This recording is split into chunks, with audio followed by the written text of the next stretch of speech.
Hello, hope you're having a nice day.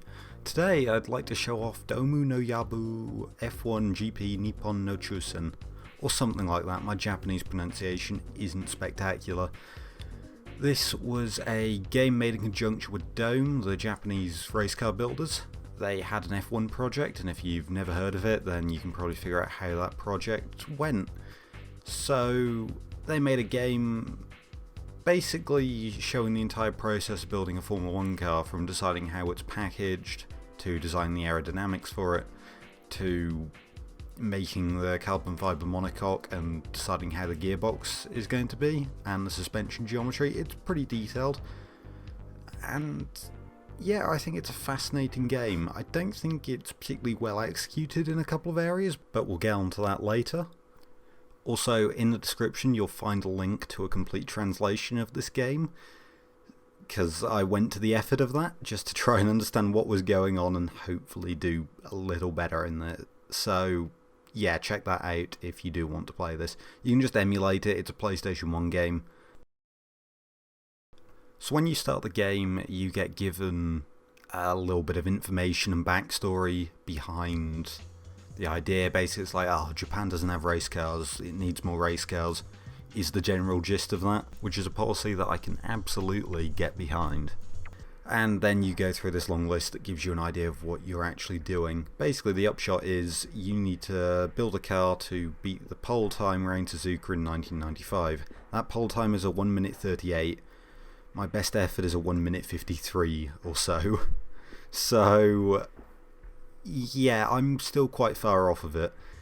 So the first step of designing a car is to allocate the budgets for each part of development. From top to bottom you have the aerodynamic development, the gearbox development, composites, which is essentially design the monocoque, machine building, which pretty much is just assembly of the actual car. This can reduce reliability errors. And then finally how much money you allocate to the test track.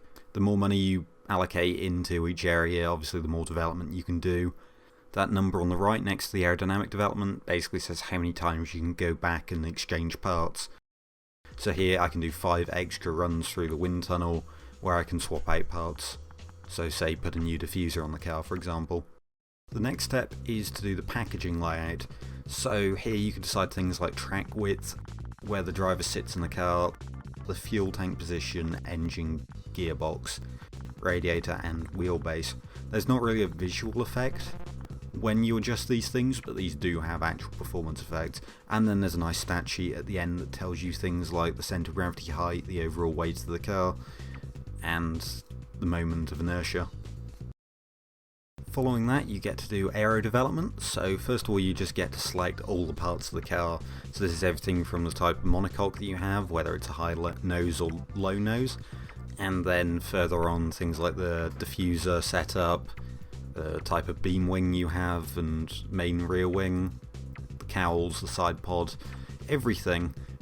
Really, there's quite a lot of things and not enough information. The help menus don't really tell you enough here, and I really wish there was some way to see airflow over the car so you could see obvious flow separation, or you know, reasons why swapping a part for another one isn't as effective as you'd expect.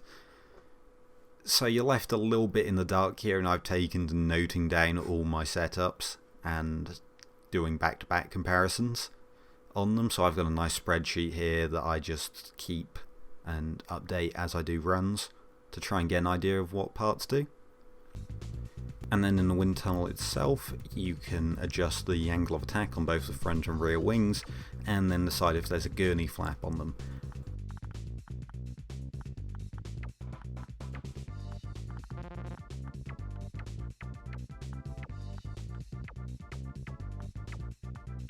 And then you get given a list of aerodynamic lift coefficients and drag coefficients in high speed, low speed, medium speed, cornering, and then also in deceleration. You're given some targets, which were those numbers at the beginning before the wind tunnel menu, and you might notice that they're quite high. Yeah, this game doesn't go easy on you. I'm still yet to get anywhere near those targets, to be honest. The front downforce isn't too difficult, but I have no idea how to get more rear downforce. Next we can choose our gearbox setup, so you get a nice selection of different types of gearboxes. You can then choose how many gear ratios you have, and then there's this option. I don't know what the dimension thing does, but the description seems to say that higher is better, so I just max it out. After that there's a selection of extra goodies, for example having a fly-by-wire throttle. You can choose the type of pump you have to generate hydraulic pressure, the type of valve for shifting the gears, whether you have a clutch pedal or if it's electronically controlled, if you have launch control, and if you have an option to skip gear shifts. So for example, if you're downshifting, you can skip from 6th to 3rd instead of having to go down one by one. So I just selected the ones that I feel are the most important there. And now we're on to suspension, which is the biggest mess I've ever seen. I like to think I get suspension design, but this is completely lost on me. So you have all these options, and then you get certain slots you're allowed to put them into, but they just don't seem to really make much sense. I don't know if it's just me, but I'm just totally lost by it. There's some things that seem to make sense, but also not. So I just sort of keep trialing and erroring my way through this until I get something that gives some stats that the game deems okay, and then I try and match roll centers front and rear, which, given the fact they're positive, I don't know if that means over or under in this case. It doesn't really give you enough information. But yeah, it's an interesting idea, and you get the same things for both front and rear, only the tie rod is replaced with a track rod for the rear. And then speaking of things that look very fancy but don't actually do anything at all, the composite section, basically designing the carbon fibre monocoque. At first it sounds really interesting. It seems really underdeveloped to me, because for example changing the nose cone or the roll hoop, or rule hoop as the game puts it, it doesn't appear to have any effect on either torsional rigidity, which I suppose makes sense, or weight though, so you can't even find ways to reduce weight there. So I believe they only ever affect the crash safety, but then I don't know why you wouldn't just leave them default as they pass the crash test as they are. And then the lower half and upper half have big effects on torsional rigidity. So I'm just running this setup that I've figured out and seems to work decently. And then if you look at this fancy looking display here that doesn't really tell you anything, I find it's far better to trial and error your way through it than to actually look at this and try and go, oh look, that place is red, we should put more strength there. This way is just easier to just keep going back and forth and seeing whether those numbers at the bottom right are improving. And then finally you get to go to the test track. So you get a selection of drivers, most notably Aguri Suzuki is a possible test driver. I like to use Marco Apicella. I believe I'm pronouncing that incorrectly, to be honest, but there we go. Yeah, mostly because he's not the most expensive, but apparently has pretty good feedback, supposedly. So I figure, well, put him in the car for the first 2 days and he's a bit cheaper than Aguri Suzuki and should still set decent times.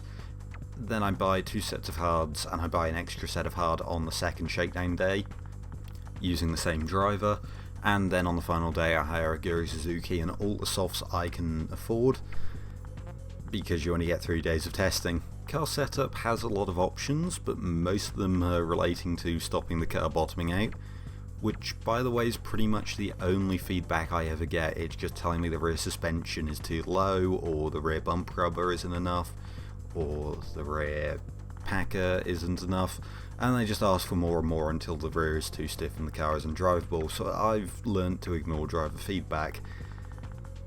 Still, the idea, hopefully, if I can stop the car bottoming out, which I assume is a suspension geometry thing, to be honest.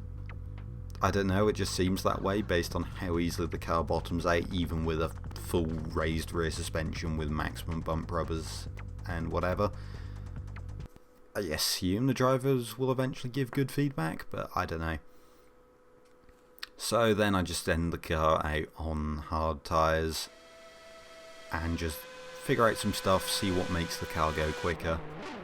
Also, if you're wondering why my car is going so quickly, I play this on an emulator, and the fun thing about that is you can turn off the frame limiter, so you don't need to sit through a full hour of testing.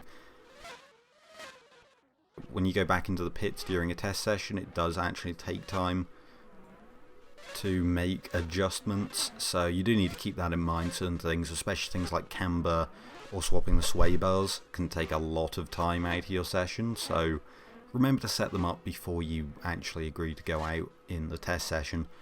Also, on some days there are cars driving. I have noticed every time I've recorded, for whatever reason, I've had no cars on the first 2 test days, which is good because they just get in the way. But then on the final day, there's usually all the cars out in the test session. Anyway, I'm going to save you the hassle of watching this, because believe it or not, the shakedown is kind of the most boring part of the game, although it is also where you learn everything. So I'm just going to skip to the end and show you my final time, because there's really not a whole lot to show here. There's a car going around as quickly as an SRT Tomahawk, despite it not really, because it's well off the pace. As you can see here, it's in the mid 1 minute 50s. And in the end, it set a 1 minute 52.702, which isn't fantastic. It is, what, 14 seconds? 14.7 seconds off the pace, I think. So, you know, I'm still a fair bit away from the 1 minute 38. There's a bit of me that thinks this game might be a cruel joke by the developers. But at the same time, I do think it is possible with the one particular right setup. So yeah, hopefully I'll eventually find that. But yeah, this is an interesting game. Once again, I absolutely think you should check this out. And yeah, I don't know, I've got a Discord server if you do want to talk about it, and I can share advice that I've learned. And I might do more streams on this, because, well, I don't know if it'd make a good stream, to be honest, because it's mostly me staring at a spreadsheet and noting down differences, but maybe people would enjoy that. So anyway, remember to subscribe to Boost and Ethanol, leave a like if you've enjoyed, and until next video, goodbye.